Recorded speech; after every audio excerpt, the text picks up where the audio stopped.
Hello বন্ধুরা, sports সাফারিতে সবাইকে welcome. তো প্রথমেই বলবো আজকের ভিডিও খুব ইন্টারেস্টিং হতে চলেছে। তোমরা যারা নতুন এসেছো আমার চ্যানেলে তারা প্লিজ চ্যানেলটাকে সাবস্ক্রাইব করে দেবে, ভিডিওটা ভালো লাগলে একটা লাইক করে দেবে আর বন্ধুদের সাথে শেয়ার করতে ভুলবে না।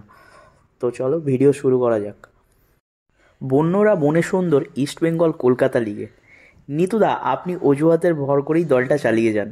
যে ইস্টবেঙ্গলের সমর্থকরা কালকে ইস্টবেঙ্গলের হার নিয়ে ম্যাচের পর কাটাছেঁড়া করতে লেগেছে তাদের উদ্দেশ্যে বলি, ইস্টবেঙ্গল ক্লাবের এখন যা পরিস্থিতি তাদের স্বয়ং স্যার অ্যালেক্স ফার্গুসন এলেও এর চেয়ে ভালো কিছু করতে পারতেন না।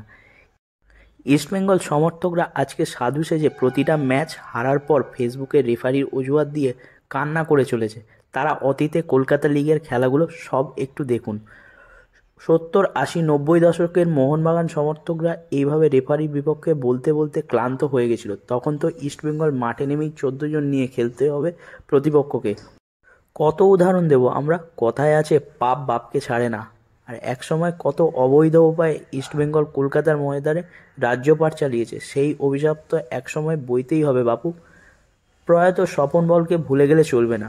কিছু উদাহরণ দিই ওদের অবৈধ উপায়ে ম্যাচ জেতা। 1 নম্বর, শিলিগুড়িতে আই লিগের ডার্বি, মোহনবাগানের পেনাল্টি বক্সে র্যান্টি মার্টিন্সের হাত লেগে বল লুসিওর হাতে লাগলো, রেফারি ফাউল না দিয়ে পেনাল্টি দিল ইস্টবেঙ্গলকে। সেই দিনেও আমরা হা হুতাশ করেছিলাম। 2, কলকাতা লিগে পুলিশ এসসির সাথে খেলা, 1-1 চলছে, সংযোজিত সময়ে 8 মিনিট দেওয়া হলো, খেলা গড়ালো 11 মিনিটে। 11 মিনিটের মাথায় র্যান্টি মার্টিন্স গোল করলো, 12 মিনিটের রেফারি শেষ বাঁশি বাজালো। 3, 2018 সালের কলকাতা লিগের কথা মনে পড়ে? ইস্টবেঙ্গল মোহামেডান ম্যাচ, ফলাফল 1-1। রেফারি ইস্টবেঙ্গলকে জেতানোর জন্য এবং হিরো সাজাতে গিয়ে অতিরিক্ত সময়ে অতিরিক্ত খেলানো হয়েছিল, ফলে মোহামেডান গোল করে জিতেও গেল। 4, লাল চুলুঙ্গার হ্যান্ডবল ভুলে গেলেন? গত ডার্বিতে গ্রেগ স্টুয়ার্টকে মির্জাফর বক্সের মধ্যে ফাউল, সেটাও ভুলে গেলেন বিটুবাবু?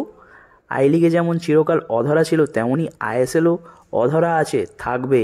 5, 2010-11 ফেড কাপে অসীম ব্যারেটো গোল বাতিল, মনে পড়ে এই কথাগুলো? 6 নম্বর, 2012-13 টোলগেট শটের ওপারার হ্যান্ডবল নিশ্চিত পেনাল্টি, মোহনবাগান বঞ্চিত হয়েছিল। 7, একটা সময় ছিল দীপক মণ্ডল পেনাল্টি বক্সের মধ্যে হাত দিয়ে বল থামাতো। এরকম রেফারি ম্যানেজের উদাহরণ লিখলে 1 বছর লেগে যাবে। ভগবান বলে কিছু আছে তো নাকি? এখন বুঝলেন তো কত খারাপ লাগে? জয় মোহনবাগান।